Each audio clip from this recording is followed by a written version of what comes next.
আসসালামু আলাইকুম। আপনারা সবাই কেমন আছেন? আমি আলহামদুলিল্লাহ চলে আসলাম আজকে একটা রেসিপি নিয়ে।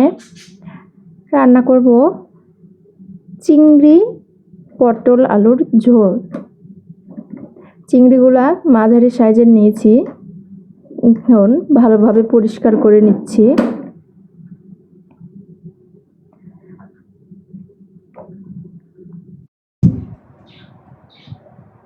এভাবে বাকি চিংড়িগুলো পরিষ্কার করে নিব।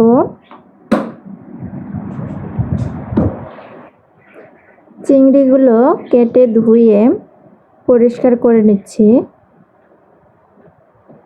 পরিষ্কার করা হয়ে গেলে এর মধ্যে হাফ চা চামচ লবণ এবং হাফ চা চামচ হলুদ গুঁড়া দিয়ে মিশিয়ে নিব। ভেজে নিতে হবে চিংড়িগুলো। না ভেজেও রান্না করা যায়, আপনাদের ইচ্ছা।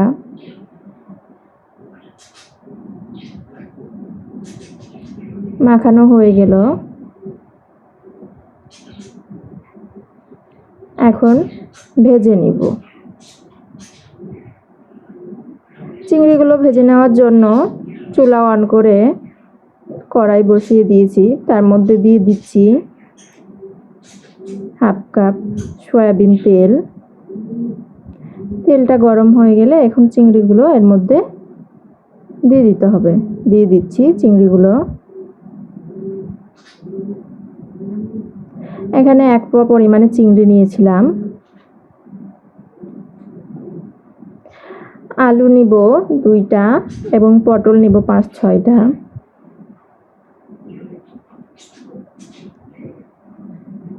তিন 4টা পেঁয়াজ কুচি করে নিব।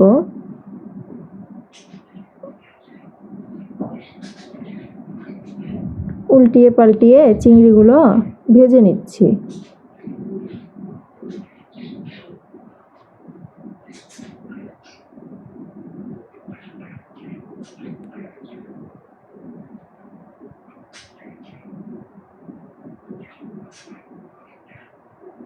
চিংড়িগুলো ভাজা হয়ে গেছে, এখন তুলে নিচ্ছি।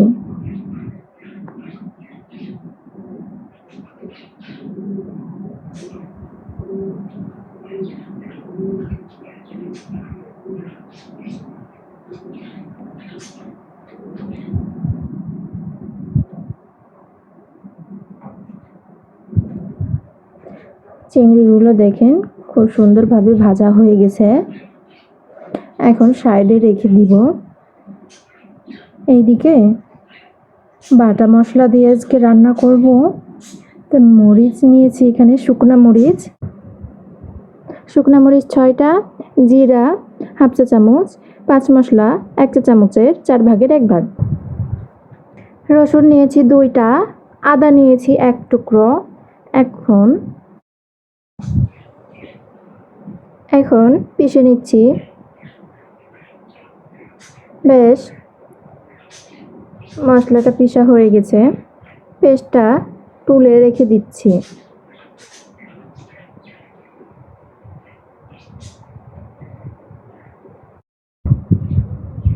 পেঁয়াজগুলো কেটে নিয়েছি। এখন চুলাতে কড়াই বসিয়ে দিয়ে এর মধ্যে পেঁয়াজ কুচিগুলো দিয়ে দিচ্ছি। দিয়ে দিচ্ছি 4টা কাঁচামরিচ, 3-4টা এলাচ এবং 3-4 টুকরো দারচিনি। দিয়ে দিচ্ছি সয়াবিন তেল হাফ কাপ। এর মধ্যে দিয়ে দিচ্ছি হলুদ গুঁড়া, ধনিয়া গুঁড়া, জিরা এবং 5 মশলার গুঁড়া হাফ চা চামচ করে এবং লবণ দিয়ে দিয়েছি স্বাদ মতো।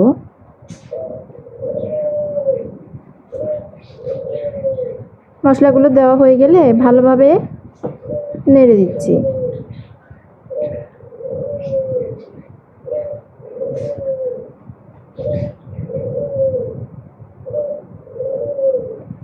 এর মধ্যে এখন চিংড়িগুলো দিয়ে দিচ্ছি। তার মধ্যে দিয়ে দিব বাটা মশলাগুলো। যেহেতু আলু এবং পটল দিয়ে রান্না করব, তাই সম্পূর্ণ মশলাটুকু দিয়ে দিলাম।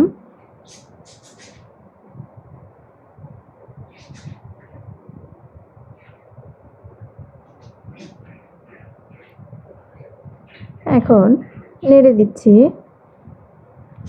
যাতে নিচে লেগে না যায়।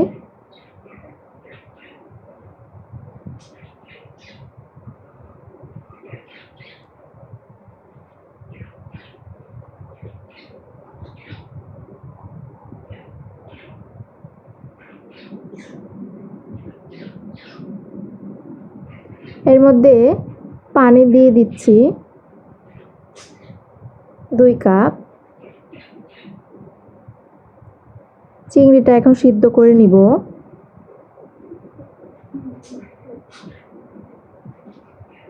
একটু নেড়ে দিলাম।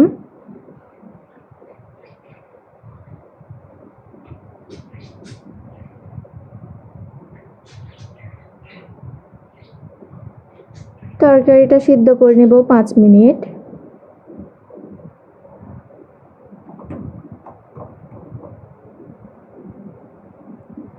পাঁচ মিনিট পর এর মধ্যে 2টা কেটে রাখা, ধুয়ে পরিষ্কার করে রাখা আলুর টুকরো দিয়ে দিচ্ছি। তার মধ্যে দিয়ে দিব পটলগুলো। আপনারা যে কোনো সাইজে কেটে নিতে পারেন। চিংড়িটা আগে সিদ্ধ করার কারণ হচ্ছে মশলাগুলোতে চিংড়িটা ভালোভাবে মাখিয়ে নেওয়া এবং তরকারি দিলে তরকারির স্বাদটা চিংড়ির স্বাদের সাথে একেবারে মিশে যাবে।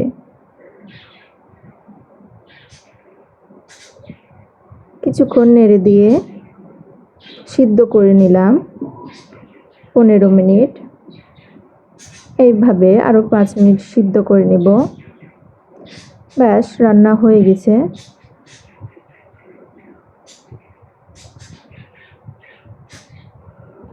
আলু পটল দিয়ে চিংড়ি রান্নার রেসিপিটা কার কার পছন্দ হয়েছে কমেন্টে অবশ্যই জানাবেন।